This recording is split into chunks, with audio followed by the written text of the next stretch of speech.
para essa entrevista coletiva para o anúncio do decreto municipal. Prefeito, o que muda nesse decreto? Boa tarde a todos. Já tínhamos, através do diálogo feito na última sexta-feira, e anunciaremos na tarde de hoje essa decisão para o novo decreto que entrará em vigor nessa terça-feira, 31 de março. As mudanças que nós estamos apresentando e avaliando os dados, temos acompanhado da Organização Mundial de Saúde, do Ministério da Saúde, olhando para o que acontece no Brasil nesse momento, já são aproximadamente 4.400 pessoas que estão infectadas com coronavírus no país. Já morreram 141 pessoas. Já mais duas, informação chegando agora. Mesmo caso no Piauí, já foram 3 pessoas. A Organização Mundial de Saúde tem recomendado continuar com isolamento social. Qual foi a decisão do município? Foi exatamente continuar com isolamento social até o dia 13 de abril. Quando nós afirmamos até o dia 13 de abril, mas é deixando muito claro que toda e qualquer medida pode ser revista a qualquer momento. Mas, essencialmente, ser avaliado dia 13 do que nós estamos afirmando aqui em relação ao funcionamento do comércio, exceção para aqueles que realmente são essenciais para a vida das pessoas, que já deixamos isso muito claro nos decretos anteriores e que a imprensa já tem conhecimento, e as pessoas já têm conhecimento do que está funcionando e que vai continuar funcionando, só o essencial até o dia 13 de abril. Em relação à rede municipal de ensino, nós estamos também vamos continuar com as aulas suspensas até o dia 30 de abril. Então as aulas, todo mundo sabe que a rede municipal, a sala de aula, as crianças, ela tem uma capacidade maior de transmissão. Por isso também é um centro de aglomeração, uma sala de aula, uma escola, e tomamos essa decisão de continuar suspenso até 30 de abril. Sabemos que são medidas duras. Sabemos que realmente não é fácil estar aqui e anunciando essas medidas. Mas sabemos do compromisso que cada um de nós precisamos ter. Aqui teve um diálogo importante com o comitê gestor, que temos representantes das igrejas, que temos das entidades, que tem Ministério Público, que tem universidades também presentes e que dialogamos também com o setor empresarial, através do CDL, da Associação Comercial, do Sindicato do Comércio Varejista, do Sindicato do Comerciário, um diálogo para se chegar a um bom senso, não, mas a forma mais sensível nesse momento de todas as partes, no sentido de priorizar o que é mais importante nesse momento, que é vida. Temos que salvar vida. Sabemos da dificuldade econômica nesse momento e que naturalmente poderá ser bem maior ao longo dos dias, sabemos disso, mas vamos primeiro nos preocupar com o que é mais importante, salvar as vidas, depois dar as mãos, todos os governos, todos os setores, no sentido de salvar a economia, de devolver emprego às pessoas, mas a missão agora nossa é cuidar das pessoas, é salvar vidas, e é por isso que nós estamos aí integrados para apresentar essas novas medidas, essas recomendações que vão estar em vigor a partir desse dia 31. Existem algumas recomendações especiais neste decreto para os estabelecimentos que funcionam ainda, em especial os supermercados? Nós vamos continuar com as mesmas medidas, as mesmas recomendações que as pessoas já têm conhecimento, tendo privilégio para os idosos, né? O supermercado tem que criar esses momentos, mas sem nenhuma alteração em relação aos supermercados. E aí, naturalmente, continua o funcionamento das farmácias, dos postos de gasolina, açougues, espaço de frutas, né, de verduras. São essas as recomendações, porque são exatamente essenciais para a vida das pessoas. Qual tem sido a reação da classe empresarial, que no primeiro momento desejou que realmente fossem reativadas as atividades, E neste momento, já com a mudança de posicionamento do ministro da Saúde, com esses números que têm aumentado, qual tem sido agora o posicionamento do empresariado? Muita sensibilidade, mesmo preocupado com a parte econômica, nós temos encontrado essa sensibilidade e essa preocupação para com a vida das pessoas. Então tivemos muitas conversas, um bom diálogo na sexta, havia até uma expectativa de estar reduzindo esse prazo, mas diante do que aconteceu neste final de semana, da evolução que vem acontecendo no país, com certeza também contribuiu para que de uma forma muito direta pudesse sensibilizar até aqueles que já gostariam que fosse mais rápido essa abertura. Mas eu entendo que aí está tendo um diálogo e com certeza dentro desses entendimentos nós vamos estar fazendo aquilo que é melhor neste momento, olhando para as pessoas sem deixar de olhar para a economia do nosso município. Como está em relação à distribuição de material? Nós tivemos hoje 5 postos e estava sem máscara, visto que no dia 23 o índice do 3 mil e alguma coisa. Como é que está a distribuição desse material? Bom, antes mesmo de iniciar o período de isolamento, a Secretaria Municipal de Saúde enviou a todas as unidades básicas de saúde máscaras cirúrgicas e álcool em gel. Foi natural as pessoas, também muitas pessoas assustadas com o que poderia acontecer. Esse material de EPI que estava previsto para ser utilizado durante um bom espaço de tempo, ele rapidamente foi utilizado e deixando com que houvesse esse desabastecimento.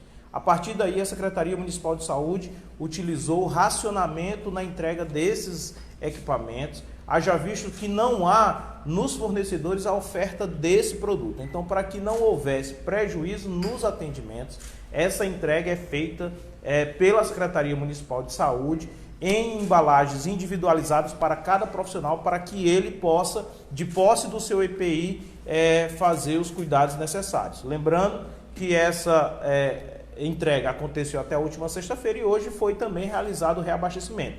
E muitas outras medidas também elas são necessárias em razão da ausência de fornecedor específico. Por exemplo, máscara N95, nós não temos fornecedores específicos. E abrimos aqui em Floriano um edital de chamamento convocando artesãos e costureiros para a fabricação de aventais, máscaras, entre outros equipamentos, para que pudéssemos suprir e acabar com esse racionamento na oferta de equipamentos que são tão importantes para a preservação da saúde, sobretudo dos trabalhadores. Para motivar ainda mais a doação, tem como fazer uma espécie de prestação de contas do material recebido através de doação e a sua distribuição? Tem sim, é importante. Algumas pessoas cometeram assim, não sei se proposital ou quiseram, de certa forma, trazer alguma dúvida quanto ao material recebido. Por exemplo, nós recebemos 12 frascos de 500 ml de álcool em gel da Universidade Federal do Piauí.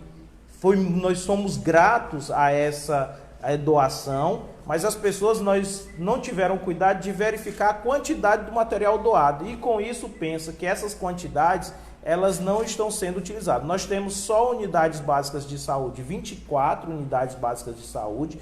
Nós temos uma unidade básica de referência que está funcionando das 7 às 19 horas. Nós temos o serviço móvel de urgência, o SAMU, que funciona 24 horas por dia, 7 dias da semana, e além disso nós temos também os serviços do CAPS, por exemplo, que continua em funcionamento. Para você ter uma ideia e a população também saber o que está acontecendo, nós atendemos na semana passada 2 casos de tentativas de suicídio. Os serviços de saúde continuam acontecendo. Nós temos quase 300 profissionais de saúde utilizando esses materiais todos os dias da semana. Daí a importância de nós termos esse diálogo claro, não tenham dúvidas, não vão por aqueles que querem tumultuar. Observe que o está sendo feito, a transparência e a sinceridade com que nós apresentamos as medidas aqui e vamos juntos. Quem tiver e quem puder fazer qualquer doação, não só para a Secretaria Municipal de Saúde, mas também para o hospital, que faça.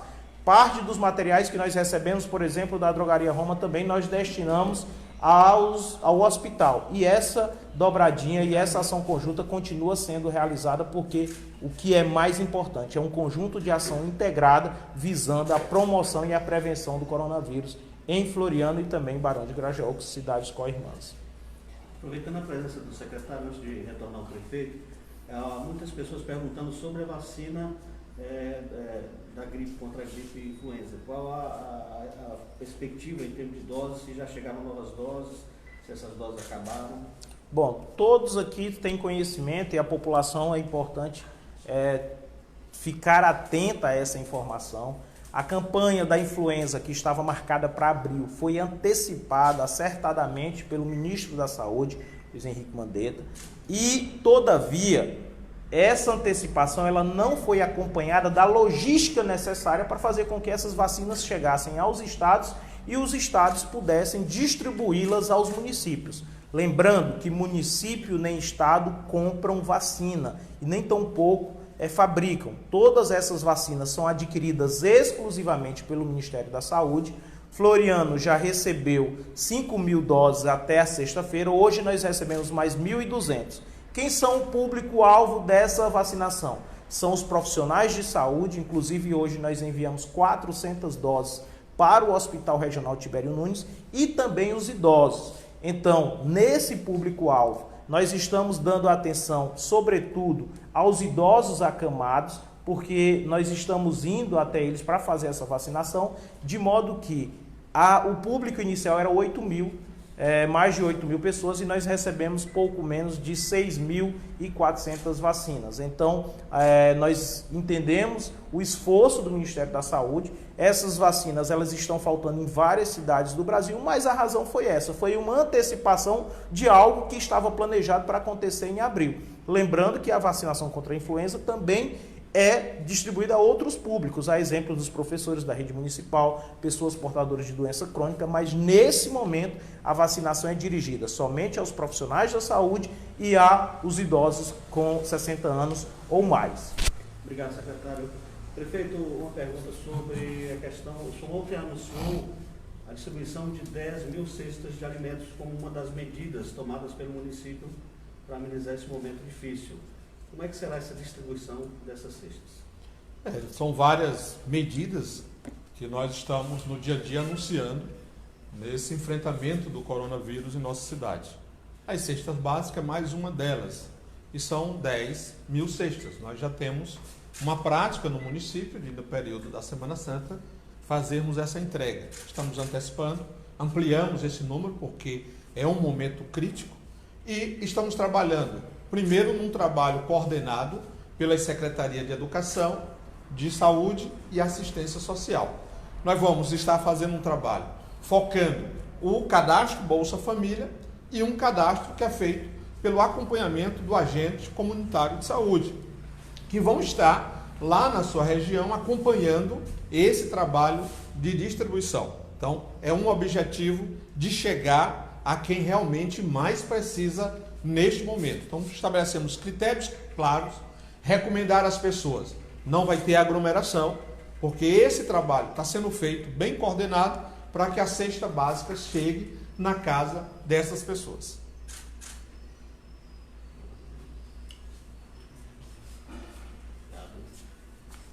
Obrigado a todos. Obrigado. Quem descobriu essas horas para acontecer? Quem abriu o comércio? Vai dar observação. Nós temos todo um trabalho feito para acompanhamento, você faz isso através da vigilância sanitária e naturalmente temos um apoio importante que é integrado com o governo do Estado através da, se necessário for, da Polícia Militar do Piauí, sob o comando aqui do nosso tenente coronel Hinaldo. Mas vamos ser puro, né? Não é necessário nenhuma ação desse tipo, porque nós não estamos aqui, por mais que seja dura a medida, nós não estamos aqui prejudicando, nós estamos cuidando da vida. Estamos ao vivo. Mas eu posso trabalhar, eu posso... Secretário, tomar todos os cuidados matematicamente, eu queria que o senhor nos respondesse o seguinte: nós recebemos informação de falta de máscaras, a partir do básico, né? E Quem nos passou a informação questionou o destino das mais de 3 mil que foram doadas pelo IFP para a secretaria e não para o hospital, para a secretaria. Quando elas começaram a ser distribuídas nos postos, visto que 5 que percorremos ainda não tinham recebido? Primeiro é importante verificar quais unidades foram, identificar quais são essas unidades, né? Lembrando que, como eu disse aqui, nós temos um número reduzido de EPIs. Antes mesmo de iniciar a campanha de isolamento social, nós enviamos caixas de luvas, de máscaras e luvas para as unidades básicas de saúde. As pessoas assustadas, algumas delas, além de se proteger, também buscaram proteger seus familiares, de modo que esses materiais não ficaram mais disponíveis. O momento é de equilíbrio e muita racionalidade. Diante desse fato, da ausência de máscaras e outros EPIs para a população e sobretudo para os profissionais, nós estamos entregando agora os EPIs de forma individual. Ou seja, cada profissional recebe os seus materiais e é responsável pela guarda e manutenção desses EPIs. Então é muito importante que nós identifiquemos quais são essas unidades, né? Nós temos casos também, e observar quais profissionais, porque nós temos uma escala de profissionais que precisa ser seguida. Por exemplo, não tem necessidade alguma de nós termos uma equipe gigante de pessoas, né? Por exemplo, se você pegar todos os agentes comunitários de uma determinada unidade básica só, de colocá-los em um só turno na unidade, você vai ter mais pessoas ali na unidade.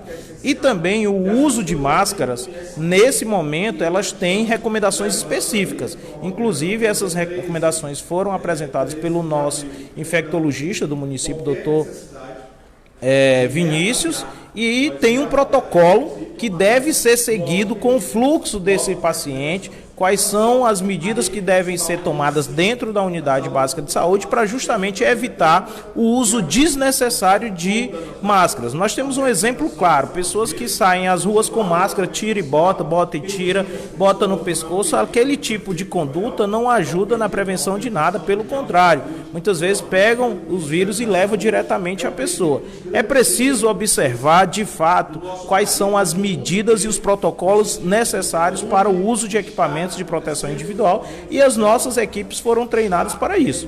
Estamos trabalhando em regime muito intenso. Só para você ter uma ideia, só agora nós realizamos a vacinação com mais de 5.400 pessoas. Para realizar essa vacinação, profissionais foram mobilizados. Mais de 2.000 máscaras foram utilizadas só na vacinação, durante a campanha de vacinação.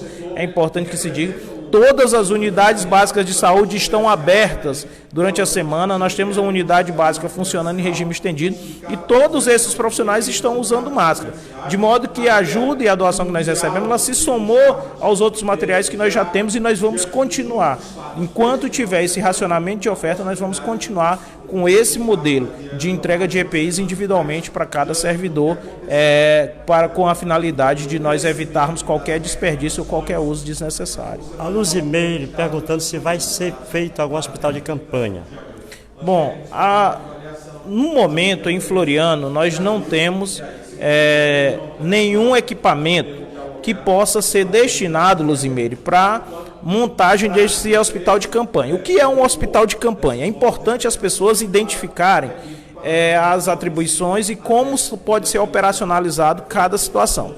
O governo do estado, que é gestor de alguns hospitais, incluindo o Getúlio Vargas, incluindo, por exemplo, o Hospital Regional de Floriano, juntamente com o prefeito de Teresina, que também gerencia os hospitais, como o Hospital do Mocambinho, o Hospital do Promorá, enfim, outros hospitais, através de uma ação conjunta, estão montando hospitais de campanha lá no Ginásio Verdão e também no ginásio de badminton da Universidade Federal do Piauí. O que é esse hospital? É um local para estabilizar o paciente. O que isso vai fazer? Ele vai evitar superlotar hospitais já instalados, de forma a que as pessoas não precisem ir todos os casos para os hospitais. Então, nesses hospitais de campanha, ele visa aproximar da população, é mais uma opção de atendimento à população da cidade, evitando que casos desnecessários cheguem às urgências do hospital. No caso de Floriano, o hospital, com as medidas de isolamento social, nós diminuímos os casos de traumas. Quem for ao Hospital Regional Tibério Nunes vai ver que nós temos muitos leitos vazios, né, inclusive algumas alas até com muito espaço. Graças a isso, nós tivemos pouca incidência de traumas, ou seja, leitos ocupados por vítimas em decorrência de acidentes ou qualquer trauma ortopédico. E isso possibilitou a organização de leitos com suporte respiratório.